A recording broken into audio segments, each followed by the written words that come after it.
ओम नमः शिवाय मित्रों, आपके और आपके परिवार पर भगवान भोलेनाथ की कृपा सदैव बनी रहे। आज मैं आपको सोमवार की व्रत कथा सुनाने जा रही हूँ। चलिए शुरू करते हैं। एक समय की बात है, अमरपुर नामक नगर में एक धनवान व्यवसायी रहता था। उसका व्यापार बहुत दूर तक फैला हुआ था। यहाँ के सभी नगरवासी उसका बहुत आदर करते थे। उस व्यापारी के पास किसी भी चीज़ की कमी नहीं थी, लेकिन फिर भी वह अपने जीवन में सुखी नहीं था। दरअसल उस व्यापारी का एक भी बेटा नहीं था, जिस कारण हर समय उसे यह चिंता सताती थी कि उसके मरने के बाद उसकी संपत्ति की देखभाल कौन करेगा। वह व्यापारी बेटे की चाहत में हर सोमवार को बाबा भोलेनाथ की पूजा करता और शाम ढलते ही मंदिर जाकर शंकर भगवान के सामने दीप जलाता था। एक दिन माँ पार्वती उसकी श्रद्धा भक्ति से खुश हो गई। उन्होंने बाबा भोलेनाथ से उस व्यापारी की इच्छा पूरी करने के लिए प्रार्थना की। इस पर भगवान शिव ने कहा, इस दुनिया में हर किसी को उसके कार्य के आधार पर फल मिलता है। भगवान शंकर के समझाने पर भी पार्वती जी नहीं मानी। वह लगातार बाबा भोलेनाथ से यही कहती रही कि उस व्यापारी की इच्छा पूरी कर दीजिए।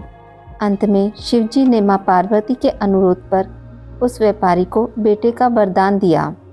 आशीर्वाद देने के बाद भगवान शंकर ने पार्वती माता से कहा, मैंने आपके अनुरोध पर उस व्यापारी को बेटे की प्राप्ति का आशीर्वाद तो दे दिया, लेकिन उसका बेटा केवल 16 साल की उम्र तक ही जीवित रहेगा। यही बात भगवान शिव ने उस व्यापारी के सपने में जाकर उसे भी बताई।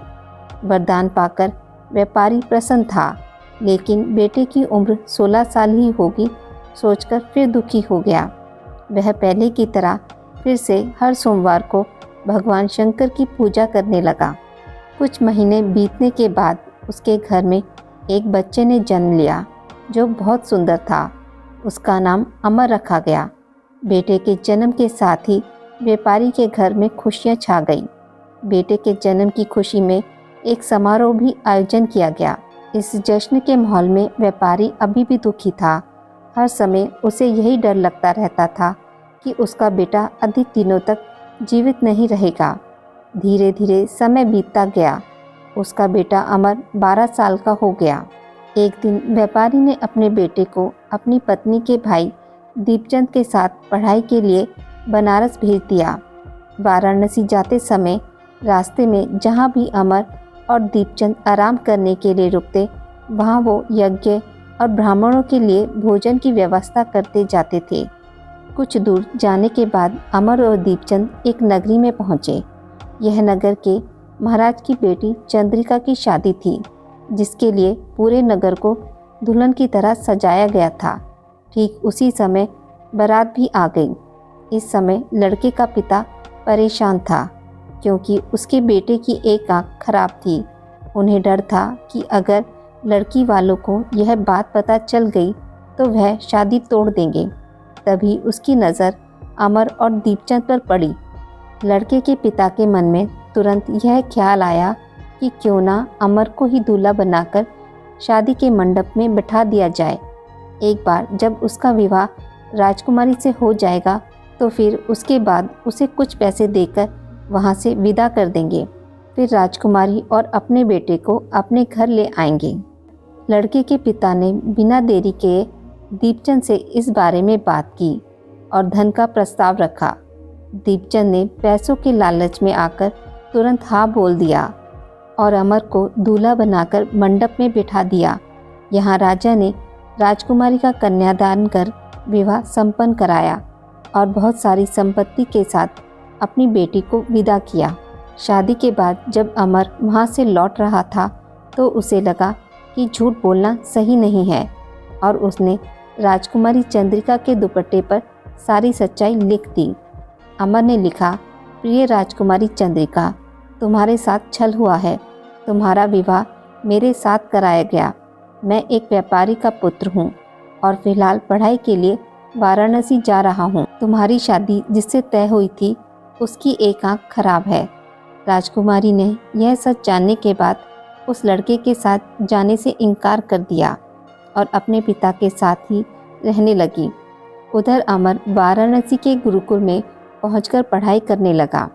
धीरे धीरे समय बीतता गया और अमर 16 साल का हो गया। इस दौरान उसने एक महायज्ञ का आयोजन किया। यज्ञ समाप्त होने के बाद अमर ने सभी ब्राह्मणों को खाना खिलाया और उन्हें कपड़े दिए।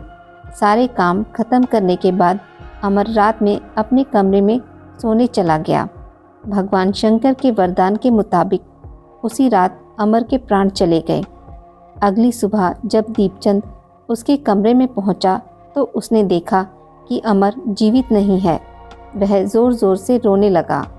उसके रोने की आवाज़ सुनकर आसपास के सभी लोग इकट्ठा हो गए और अपना दुख जताने लगे। दीपचंद के रोने की आवाज़ भगवान शंकर और माँ पार्वती के कानों तक भी पहुंची। यह सुन माता पार्वती ने कहा, हे स्वामी, मैं दीपचंद के रोने की इस आवाज़ को बर्दाश्त नहीं कर पा रही हूँ। कृपया करके इसके दुख को दूर करें। पार्वती जी की बात सुनकर बाबा भोलेनाथ अमर के पास पहुँचे। यहाँ उन्होंने देखा कि यह तो वही बालक है जिसे केवल 16 साल की उम्र तक ही जीवित रहने का आशीर्वाद मिला था। इसके बाद भगवान शिव सीधे माँ पार्वती के पास पहुँचे और कहा, हे गौरी, मरने वाला बालक उसी व्यापारी का पुत्र है। इसने अपनी उम्र पूरी कर ली है। यह सुन माता पार्वती ने भगवान शिव से एक बार फिर से आग्रह किया। उन्होंने कहा, स्वामी, आप कृपा करके इस बालक को दोबारा जीवित कर दें। इसे मृत देख इसके माता पिता भी अपने प्राण त्याग देंगे। माता पार्वती ने बाबा भोलेनाथ को याद दिलाया कि अमर के पिता उनके सबसे बड़े भक्त हैं। कई सालों से वे हर सोमवार को उनकी पूजा करते आ रहे हैं। माँ गौरी के अनुरोध पर भगवान शंकर ने अमर को जीवित होने का आशीर्वाद दिया और अमर दोबारा जिंदा हो गया। कुछ समय बाद अमर की पढ़ाई पूरी हो गई तो वह अपने मामा दीपचंद के साथ वापस अपने गांव को चला गया। चलते चलते दोनों उसी नगरी में जा पहुँचे जहां राजकुमारी चंद्रिका से उसका विवाह हुआ था। यहाँ पहुंचकर अमर ने एक महायज्ञ किया। तभी पास से गुजर रहे उस नगर के महाराज ने महायज्ञ होते देखा। महाराज ने एक ही पल में अमर को पहचान लिया और महायज्ञ के समाप्त होते ही वो अमर और दीपचंद को अपने साथ ले गए। कुछ दिनों तक उन्होंने अमर और दीपचंद को अपने महल में ही रखा। उसके बाद महाराज ने संपत्ति और कपड़े देकर राजकुमारी को अमर के साथ भेज दिया। महाराज ने रास्ते में उनकी रक्षा के लिए कुछ सैनिक भी भेज दिए। दीपचंद भी महल से अपने नगर को पहुंचा और दूत के हाथों अमर के आने की सूचना व्यापारी तक पहुंचाई। व्यापारी को जैसे ही पता चला कि उसका बेटा 16 साल की उम्र के बाद भी जीवित है तो वह बहुत खुश हुआ। दरअसल व्यापारी और उसकी पत्नी दोनों ने खुद को एक कमरे में बंद कर लिया था। वह बिना कुछ खाए पिए अपने बेटे का इंतज़ार कर रहे थे। दोनों ने यह प्रण लिया था कि अगर उन्हें अपने बेटे की मौत की खबर मिली तो वह भी अपनी जान दे देंगे।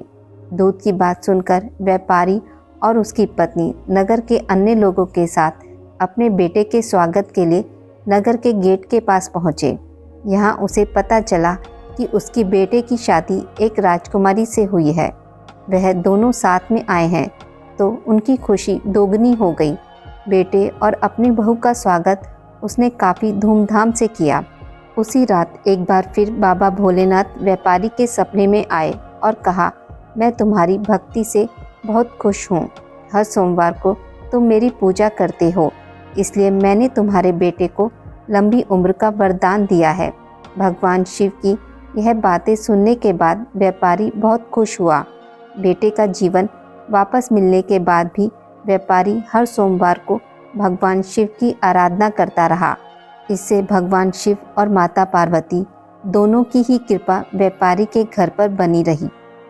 हे बाबा भोलेनाथ, जैसी कृपा आपने व्यापारी पर करी वैसी सभी पर करना। कथा को कहने वाले, सुनने वाले और हुंकारा भरने वाले पर भी करना।